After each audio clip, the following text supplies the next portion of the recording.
on the agenda, you might notice that we had asked Kiersten Todt to come speak, and we have a good surprise in that we now have two, although Kiersten's plenty of awesome on her own. One of the things that I did spend 18 months at CISA, the newest federal agency, but even before that, it was becoming clear that each of these individual sectors couldn't build their own cyber ranks and their own cyber army. But also what's becoming clear is no one really knows who CISA is, or who's who in the federal zoo, and if you should work with HHS or FBI or CISA or this or that.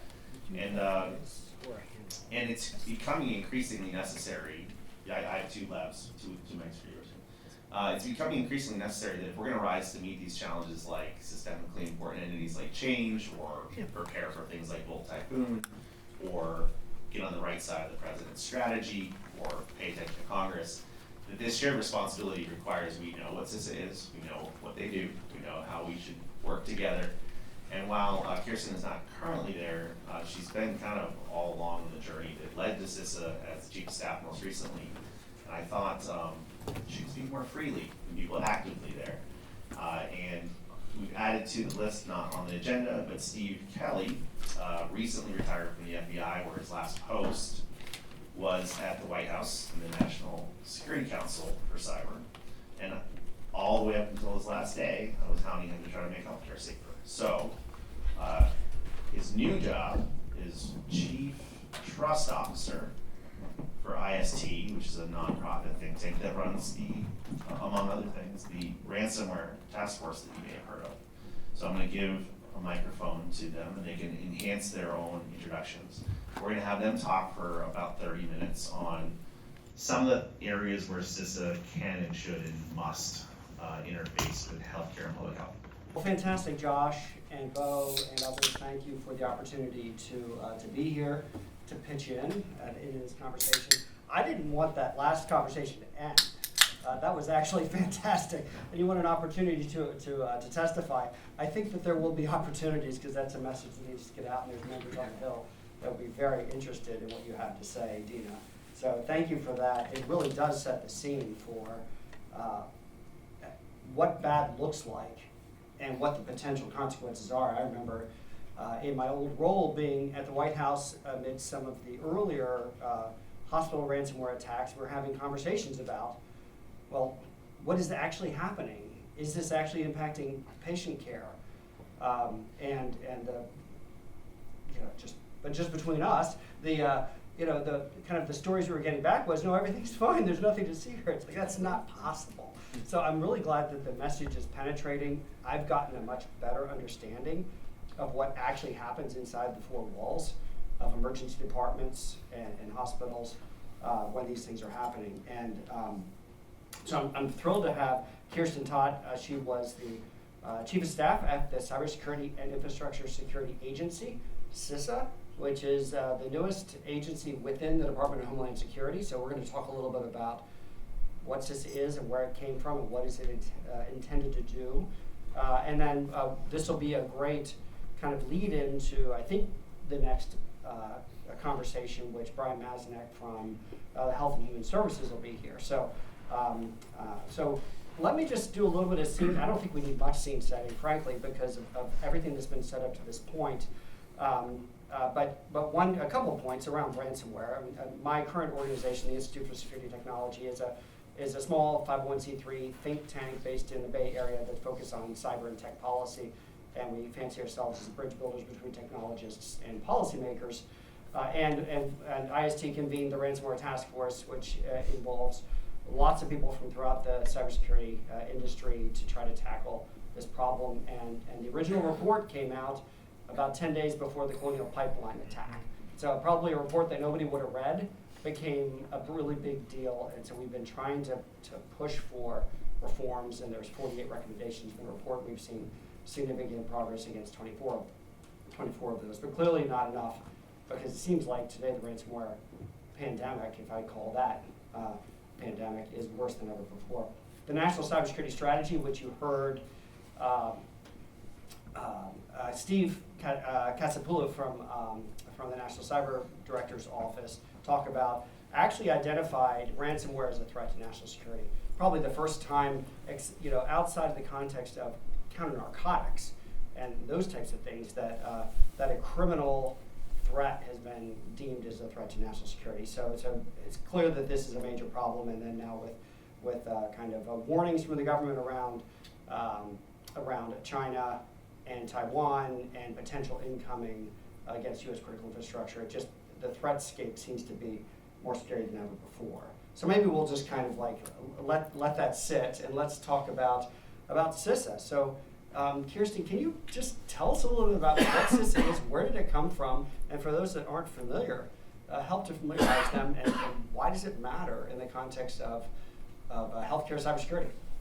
Well, thank you, Steve, and thanks for your service. I know we've crossed paths a little bit, and now in the work that you're doing with ransomware, which I think is so important, and to Josh and to Bo for convening this, because last year CISA identified healthcare as one of these vulnerable sectors that really wasn't getting the resources or the efforts and focus that it needed for a lot of reasons. And when we look at where we're most vulnerable, looking at education, water, healthcare, these issues are so prevalent, and the vulnerabilities are the scariest for many reasons. And appreciate the work that Josh continues and Bo have done in this space.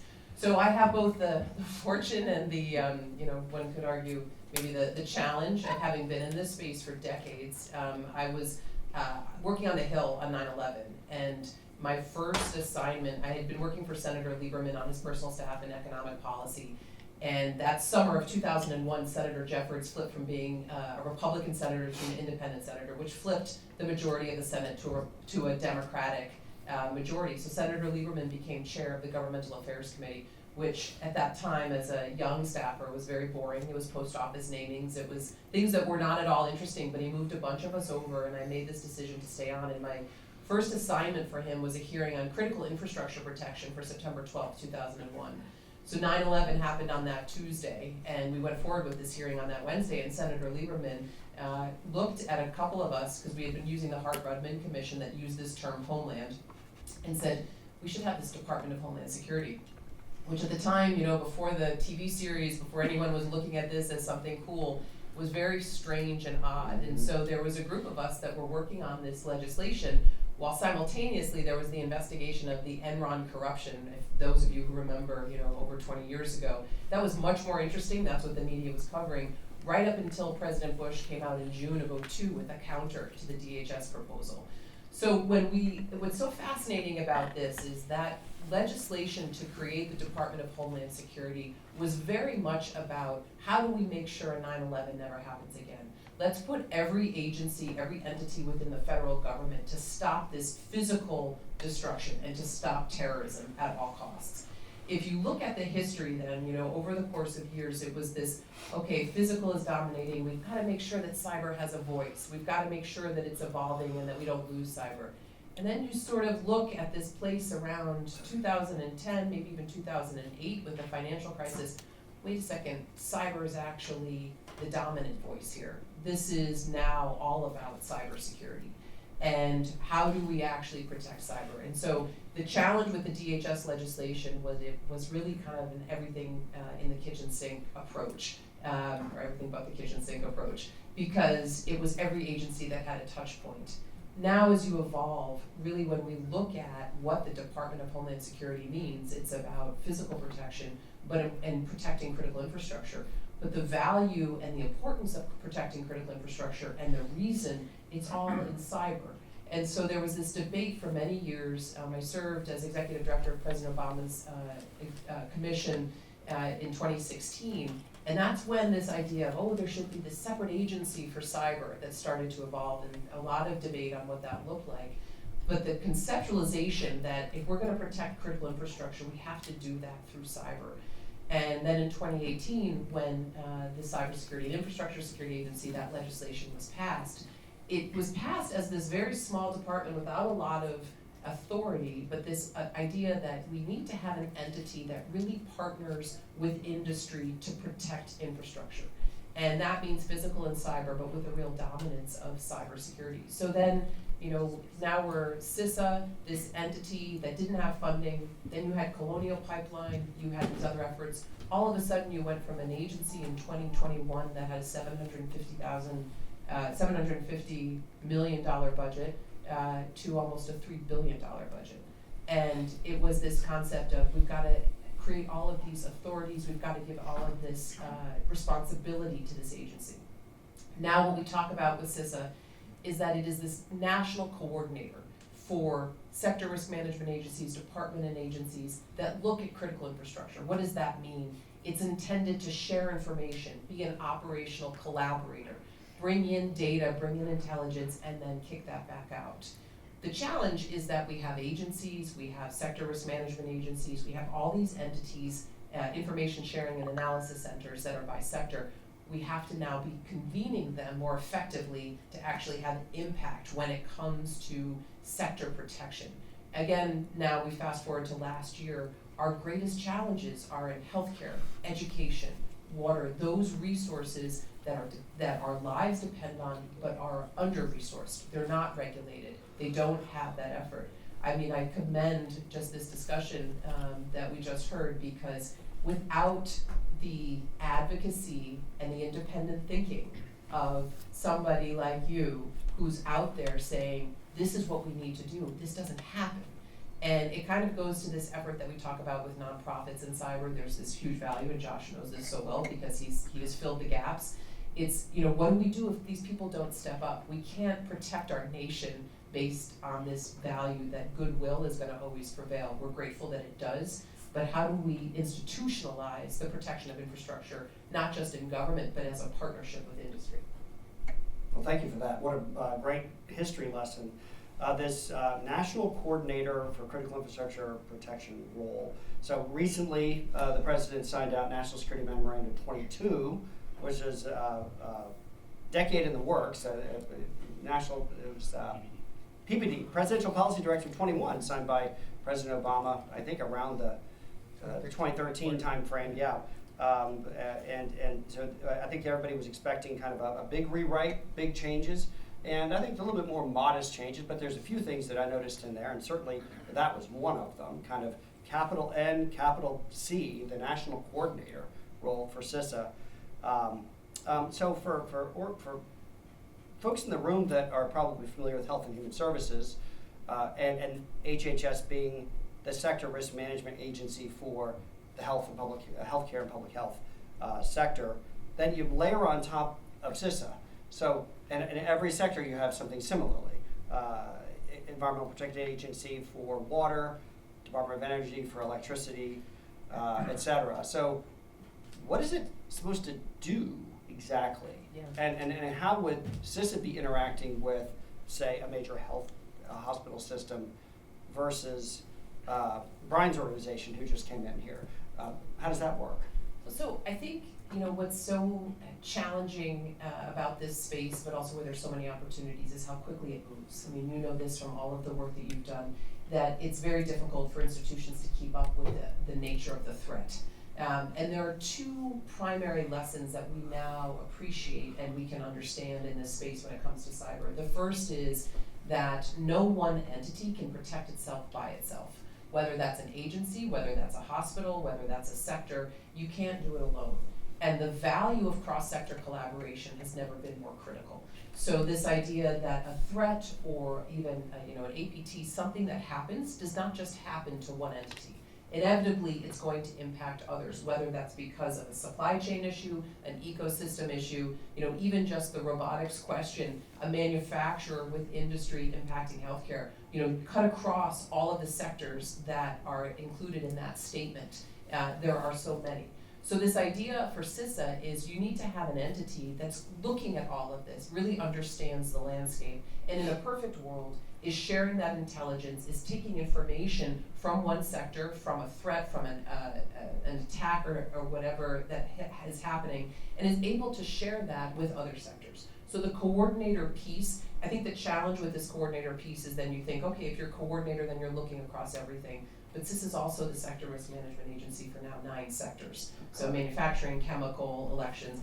That creates, I think, an unfortunate confusion, because how can you both coordinate and be the SRMA for the sector. But for the purposes of healthcare, the value here is that it's overseeing it and it's able to bring in intelligence, industry aptitudes, industry resources to be able to help it. It's a work in progress. I think we all know we never in cyber hit a destination, and we've got to always be investing in the journey. So you're invoking those 6 or 9 or whatever that number is sectors. I thought it was 6, but if it's 9, holy cow. Elections. Okay. I Well, used to that's have an acronym subsectors. for it, but it's one of the So that kind of raises my next question, which is how do you define what critical is?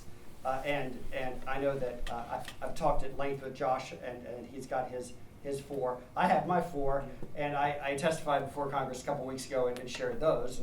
And my thought is that it's the things that if you break it, everything else breaks. And so I would describe it as water, electricity, communications, transportation, because you can't run a hospital without all of those. So, but when you get into things like national monuments, what? So I think that we do have to look at this mapping of critical infrastructure sectors, the subsectors, and really think about what is the thing that cannot fail. How do we make sure that we put the right protections around those? And it's not just defending it against cyber attacks, but building in the resiliency that things can run in an integrated environment, which gets back to the earlier conversation where it's clear that just saying, well, they're using downtime procedures. It doesn't mean that things are going well, and it doesn't mean that the patient care is safe, and it doesn't mean that the elective surgeries should still be happening. So let's talk about what is critical, and there's this concept that came up during the Obama administration, in Executive Order 13636, which was on critical infrastructure protection, at the same time that Presidential Policy Directive on Critical Infrastructure Security and Resilience was signed out, of this, I can't remember the term, but it was the Section 9 list. It was the most critical entities out there, the ones that need special protections, and the list was actually classified to make sure that we didn't hand to the adversary who they should be targeting. That idea has continued to go through iterations where when CISA was created, the National Risk Management Center was created, and the idea of the national critical functions came up, which is let's not look at sectors, let's look at a function that if the function goes out, maybe that would have cross-sector impact. And then in the Solarium Commission, which happened post that, there was discussions around systemically important critical infrastructure, SICI, which I think had kind of a similar tone to it. And then in this new National Security Memorandum 22, which is brand new, the idea of systemically important entities comes up. And I think we're still now back to the organizational level. But there are examples in the healthcare sector where there might be an entity like an electronic health records company that services a large proportion of the market that if they go down, it's creating massive sectoral problems. And then there are probably some services like electricity and water and other functions that would have cross-sector impact. Talk about what you think is critical and what is CISA's role in kind of focusing efforts on those types of things. Well, I think it invokes another short history lesson, because to your point about Executive Order 13636 back in 2013, 2014, it talked about, it was the section of the Executive Order, Section 9, what's critical. But that list, when you saw the original, like what that original list was, it was a little bit arbitrary. And a lot of people pushed back on, why isn't this on there? Why is this on there? Or a company didn't want to be on the list. Well, and so that's exactly what happened. So in 2016, when we had President Obama's commission, at the time I had the CISA of Uber, who we can definitely talk about that because I think it's a very interesting cybersecurity story, Joe Sullivan and his prosecution, because that's a whole nother issue around the role of CISOs. And he was on the commission, and we were talking about Section 9 in one of our meetings. And I asked him, I said, so what's your goal with Uber? He said, well, what I want for Uber to be able to do is be able to get a landscape so we can actually help with traffic patterns. So we can actually look at traffic lights and help to really improve traffic congestion in major urban areas. And I said to him, that sounds like your critical infrastructure. If you're gonna be doing that, he said, I do not want anything to do with Section 9 because it's a punishment, it's a penalty, it's not an opportunity. So part of what I was working on at CISA when we were looking at this is, if you're gonna be identified as critical infrastructure, that should be a positive, that should be something where you're given resources, where you're a part of a group. You should get something out of it. You should get something out of it, particularly if you're industry, right? Like if you're doing this work. But what is critical? I think, the huge debate in this latest NSM, the National Security Memorandum, that was an evolution from PPD 21, one of them was, should cloud service providers be critical infrastructure? I say yes. I believe very strongly that these companies that are controlling and hold all of our data should actually absolutely be part of that. Well, and on top of that, how can you tell the difference between cloud and telecommunications? Well, so this is the interdependencies, Yeah. right? So if you've got these interdependencies, that challenge is so tough. And then I'll reverse back to 2016. We were finishing our last meeting, and the chair of the commission said, just asking this group, should elections be critical infrastructure? And he got hammered. It was like, no, critical infrastructure is about life, it's about livelihood, it's about the ability to live your life day to day. Elections have nothing to do with that. Well, what he was probably had some information was, what happens if our democracy goes down? Is democracy critical infrastructure? And I think this challenge around how we define what is critical to our nation is always going to be an ongoing debate. But at the end of the day, this systemically important entities, it only changed to E because nobody liked the acronym SICKY. And so it was like, let's come up with a better acronym for this. But it's what are those organizations that we depend and rely on? So there's that whole conversation. But at the end of the day, the challenge is healthcare doesn't get the resources or the understanding and appreciation for how it's so dependent on cybersecurity. And in talking with the FDA, if you look at medical devices, and if you go to rural areas, what happens if a medical device goes down? Because while we don't give the resources to rural areas to have more resources, we're still giving them technologies without the understanding and the education of how to actually work the technology. One other quick anecdote, a few years ago, LA County School District got hit by a ransomware attack right before school started. They actually had a very well-known technology in their system, they just didn't know how to use it. And so it was a great example of had they actually been able to deploy this technology by a company that we all know, and then they would have been able to prevent the attack. They were given the funding, they bought it, they didn't know how to use it.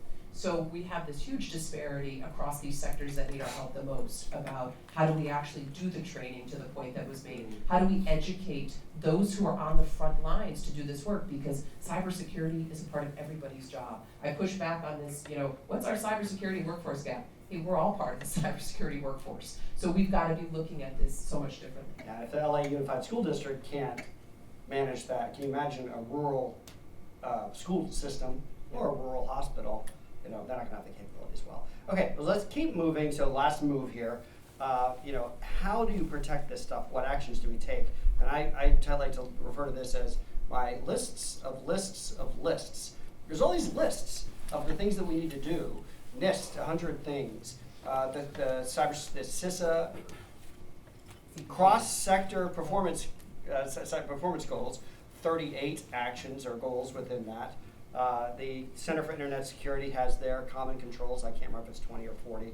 But there's lists, and it's a lot of things to do. How do you prioritize those?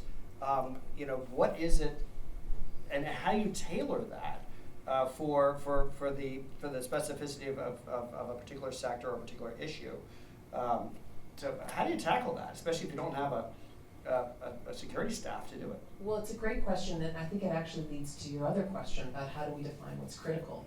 Because I think there's always been this debate about compliance and risk management, and we have to do a better job educating on how to manage risk. Because there's no way that you can take one set of principles. I mean, this is the challenge. I worked on the NIST framework back in 2013, 2014, 98 controls, a huge debate about you don't adopt the framework, you use the framework. Then you had this whole industry of companies that said, hey, we can help you be NIST framework compliant. That doesn't really make sense. And then you go to these CPGs, which are also about metrics and measurement. It's a lot of words and actions. There's goodness there, but what we have to teach is how do you manage risk? Because all of those things don't matter if you can't take care of a patient, if you don't have the system that's there. So what is most critical to you? And I think we have to do a better job when we're talking about critical infrastructure protection in educating how to prioritize risk based on what we know to be the threats. Cybersecurity is a national security risk. Some would assert it's the national security risk. Interestingly, Secretary Mayorkas came out last year and talked about fentanyl as the #1 national security risk, and he also talks about cyber, and I think they're both true. The point is that we have this risk and this threat that is constantly under attack, and we have to be able to educate on how to manage that with tools and capabilities in education that actually can address them and don't leave people on the front lines out to fend for themselves and to become engineers overnight. Yeah, and I'll editorialize and then make a point, and then I think we can start to wrap it up and take a couple of questions. But one is, I feel like it is often the case that we over-tech some of our processes. And so we want the efficiency that we can get from automation, and so that can save manpower, that can save money over time, but then we don't take at least a piece of that savings and put it into securing or to building the resilience and the redundancy. And so we end up in a position where you're completely wholly reliant on some electronic process. It breaks and you don't know how to do things otherwise. And so I think that is certainly, those chickens are coming home to roost in the healthcare sector and others, where we've seen other physical process colonial pipeline and JBS Foods, things like that happening. So I think that there's a dividend there that needs to be realized. And back to kind of the ratio question that came up earlier, staffing models are being built on the assumption of all these things working. And so as you plan for the bad day, you need to plan for how do you do things if that's not the case. Well, maybe it is you need to cancel this, cancel that, the problem is there's not any more nurses to be had. So these are challenging things for kind of planning for disasters. And then as well, kind of like previewing maybe, hopefully what we'll hear from HHS in the next block is, what is the goal? What are we trying to achieve? And I know that historically in the healthcare sector, it was all around, the privacy of patient data and making sure that if there's a data breach that's handled and that HIPAA is being adhered to. And really, that's important, but I'll tell you, me personally, I've been getting breach notices so frequently that I don't even open the envelope anymore. It's like I was one of the many that were in the OPM data breach. So all my security clearance information went to the Chinese, and so every time these things happen, it's like I don't know how many bad actors have all my information. I'm completely numb to it, but I would be very concerned if I need emergency health care and the hospital's not a safe place to be, or they can't afford the service. So I guess. Hopefully we're seeing an evolution in not just the healthcare sector, but in all the other sectors as well, on what is the thing we have to do that is most essential that can't fail. And there might be some other things that can be delayed. And then building resilience around that, and building downtime procedures that actually work there, and building a protected posture. So I don't know if you have any kind of commentary on that, and then we'll take some questions. I do, just because I think this is really important when we're talking about this. We're in DC, we're talking about federal government. We get this, these big sweeping policies that are intended to make a big difference. But at the end of the day, everything is going to happen in a community. Any event, any attack, it's about people in a community that are dealing with it. And I think one of the things that CISA has done and evolved, it's still a work in progress, but it's done really well, as it has offices that are based off of the FEMA regions. In all of those offices are cybersecurity advisors, physical security advisors that are intended to be on the ground. And so from a healthcare perspective, if I'm in a hospital, if I'm the CIO or the CISO, I want to make sure that I've reached out to and I've connected to those people who are from the federal government but on the ground in the community. Because they're going to have the information, they're going to have the data and the resources most immediately to step in and to help. And I think that connection between what the federal government is doing and where the resources are to the communities is really critical. And that is that sort of, no fail zone of being able to help communities. Again, all of this is a work in progress. I think it's what you said is so important. We're constantly learning. This is a learning cycle, and we've got to invest together. And it's cross-sector, it's people, it's communities, but making those connections between whatever is being done at the federal level to what's happening in the communities, and ensuring that the resources and that urgent need for help and support is just seamless. And we have a long way to go with that. And I think ransomware is one of the greatest examples of the challenges that we have.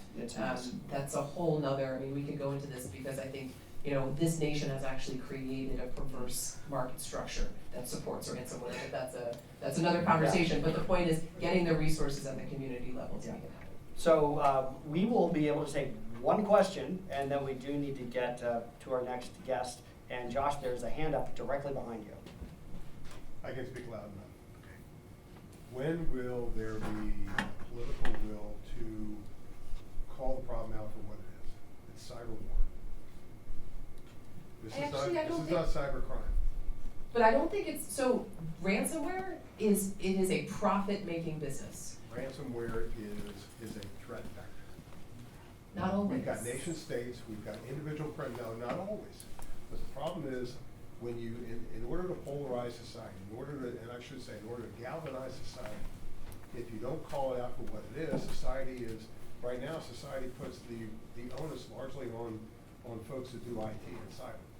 Well, so that I 1,000% agree that we've got to stop. I mean, this is what the National Cyber Strategy that the Office of the National Cyber Director released last year focused on, which is stop putting the burden of responsibility on the consumer, the client, the end user. No question. This is where technology and vendors and software developers and all have the responsibility to create more secure products so they're not vulnerable.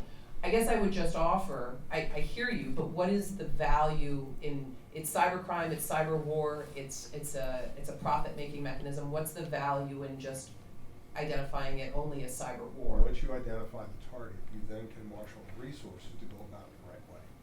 I don't know that we would be able to do it any differently. Right now, we have nation states that are leveraging anonymous or other cyber activist tools to propagate things that they're making. They now represent the third largest GDP in the world.